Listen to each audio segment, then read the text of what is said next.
Hi, everyone, and welcome to week 3, where we are discussing community college students. We briefly touched on students in community colleges through the clips that we watched in week 1, but this week we're getting into more detail about students who attend community colleges. As I mentioned in the overview text for this week on Moodle, the big takeaway I hope you get from this week is that community college students represent the greatest diversity of any institutional type in American higher education. So to start off, I want to give a broad overview of just students in general in American higher ed. And one way that we can go about talking about this is through the characteristics of the distinct generations that we see in our country. All too often, discussions about community or about college students in general become focused on those who are the traditional college age. You know, those vibrant youth between 18 and 24 we see pictured in college brochures, websites, and TV commercials. But the reality is that roughly half of all students enrolled in post-secondary education in the United States are age 25 or older. So, that means we need to think more broadly about who our students are, which involves learning a little bit about some generalizations about generations. So as you can see in this chart, we have 4 generations depicted, from veterans who were born between the years of 1922 and 1945, baby boomers, born between the years of 1946 and 1964, Generation X, those folks born between 1965 and 1980, and Generation Y, those people born between 1981 and 2000. Now, you're going to see some discrepancies in these dates as we try to characterize members of generations. For example, Generation Y, we most typically see the start date as being 1982 because we generally consider the age of 18 as being the quote unquote coming of age marker.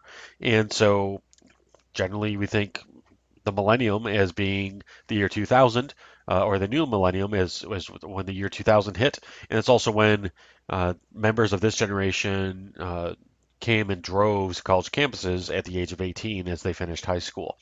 So again, you'll see some discrepancies. I typically characterize Generation X as 1964 to 1982. And generally, when I talk about generations, I have the end of one generation coinciding with the beginning of another. So Gen X ends in 82, Gen Y begins in 82, Boomers end in 64, Gen X begins in 64, Veterans end in 45, Boomers begin in 45. Uh, and so it's just there are different ways to look at generations in terms of the cutoff dates. And again, there are discrepancies, there are variances, but that stuff isn't really a big deal. But so back to this table, these 4 categories or 4 generations. Do we really need to talk about all 4? Well, we're talking about community colleges, and as we go through this course, once we get into adult ed and community education, which we're not really going to talk about community education very much at all. I'll be mentioning that in, I think, week 6. Um, but the reality is, there are folks from all 4 of these generations who are students in American higher education, particularly in community colleges. Think about the news reports that you see, particularly the news reports that go viral in May and June of every year for the past 5 and 6 years, of the number of adults who are not only baby boomers, but really part of the veteran generation. There are folks who are over the age of 70 going back and completing college degrees, whether they're associate, bachelor's, or master's degrees, and sometimes doctoral degrees. So it's important to think about the broad spectrum of our students. And I've posted this table, and there's one on the next slide as well. So I've posted this entire PowerPoint for your convenience on Moodle in the spot where the video is posted, just so you can go back and look at these tables at your own leisure. Some things that I like to point out, the fourth row, communication media, just the differences in how people want to be communicated with. Generation X, I'm a member of Gen X, and this communication is certainly, I think, correct. If you're going to call me, please just call me during work hours. I'm not talking to you. I'm just talking about Generation X in general. Um, don't bother me at night when I'm at home with my family. Um, cell phones are great, but it's for me to call you, not for you to track me down. Um, where we look at Gen Y, and these tables are actually a little bit outdated. Um, these were put together about 5 or 6 years ago, and so now think about how do millennials like to be communicate? How do they like to communicate? It's through Twitter, it's through Instagram, it's through Snapchat. Email, I think, is not the preferred medium for communicating with students who are millennials.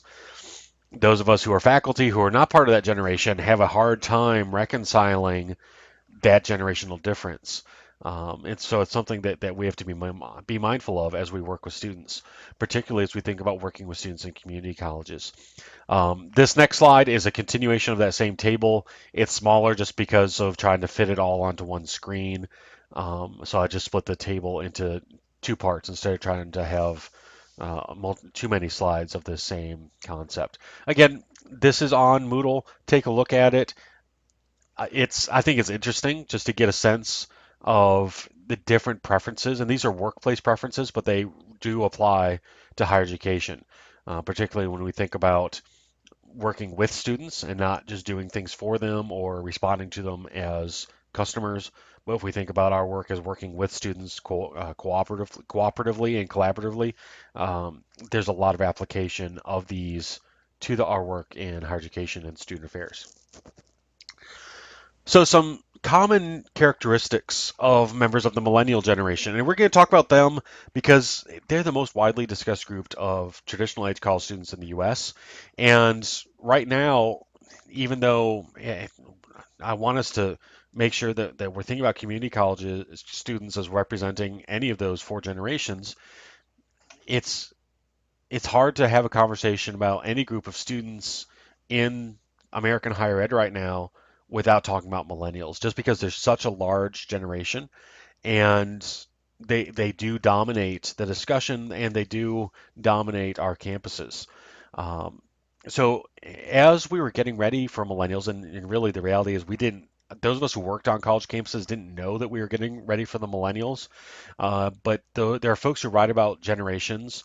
Howe and Strauss are kind of two of the leaders in this area, and they wrote a book called Millennials Rising that was published in 2000. And they had 7 characteristics that they predicted we would see for millennials. And you can see them here. I'm not going to read them off to you. Again, this is posted to Moodle so you can read this. I've posted this slide as a separate PDF so that you can zoom in as you need to a little bit easier. Um, but as I mentioned, millennials don't necessarily dominate post-secondary education. And it's also realistic to think about the fact that when we talk about millennials now, they're not just 18 to 22-year-olds. There are millennials who are in their late 20s and early 30s who are on our campuses as students. So it remains an important topic to discuss millennials when we talk about who our students are in any segment of American higher education. But when it comes to community colleges, an important group, because most of our students in community colleges are over the age of 25, we need to talk about adult learners. And I do want to spend a slide or two. I think I've got 1 or 2 slides where I want us to think about the overlap of millennials as adult learners. But we need to think about who adult learners are first. And this list of 7 characteristics is, as far as I can see, the most widely circulated perspective on adult learner characteristics in the higher ed and student affairs literature. There's a whole separate field of adult education where there's a lot more depth about adult learners, but in our field, we really don't pay much attention to adult learners, which is a flaw in our field, definitely. So we've got these 7 characteristics, and the assumption is that adult learners are going to possess one or more of these characteristics. But when we think about community college students, it's entirely possible for a student to be able to check off at least 4 of these. Um, and that just it literature and research has shown that's just simply the reality of students at community colleges. Now, Sharon Miriam, who's a faculty member at the University of Georgia, has offered a slightly different perspective on adult learners. And I think that there's probably more applicability of this this notion that Miriam presents than that list of 7 characteristics. And so you can see she has 5 key components that we should consider for who adult learners are. And again, these are very much about working with adult learners in the classroom, but I think it's really important to have this perspective as well in working with adult learners and out of class, because really, I think more so than any other segment of American higher ed, the the real focus for the adult learner in a community college, or really with most community college students, is that classroom experience. Co-curricular and extracurricular things are nice for some of them, but that's not even a recruitment tool. So take a look at these. Some of you may see them as reflections of your own motivations and your own preferences for learning as you go through our program. Even though we're not a community college, we're definitely trying to structure this online program to the adult learner experience.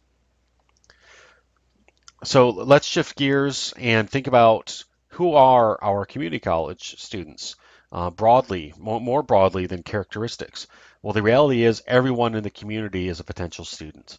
And so we're going to be discussing different aspects of community college education beyond just the transfer function that we mostly associate community colleges with, because that's the history of community colleges, as we discussed in week one.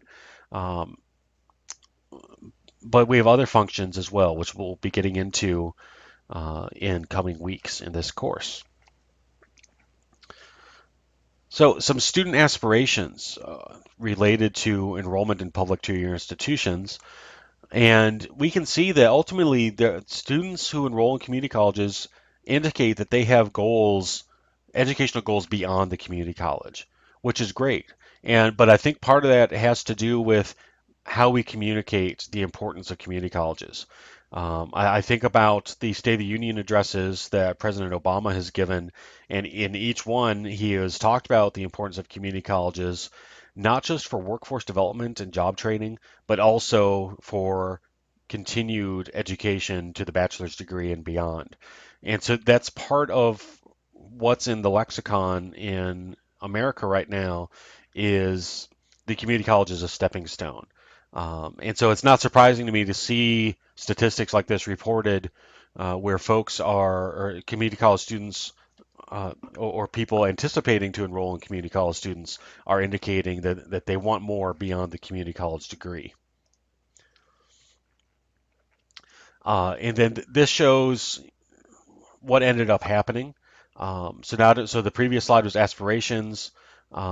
This slide shows where did they really end up uh, enrolling, or what were their ultimate motivations for enrolling. And so this is just another piece of data I think is interesting to help get the picture of who our students are. And then I'm going to be posting a separate overview that it's not going to be a video. It's just going to be a little brief write-up about those overlaps between millennials and adult learners. Um, and then we're going to wrap up with this view on student engagement. Who do we see as being the most and least engaged of community college students? And you can see that the most engaged fit the bill for adult students. Take those 7 characteristics and overlay them with this, and we see all 7, most of those 7 in the most engaged category. So some keys to understanding community college students. Most of them are adult learners over the age of 25 who have life experiences that they see fitting in with their current educational experiences. Um, they generally have responsibilities beyond schooling and beyond things on campus, and most of them are making pretty significant financial sacrifices to attend the community college. So that's it for this video. see you in a future video. Enjoy.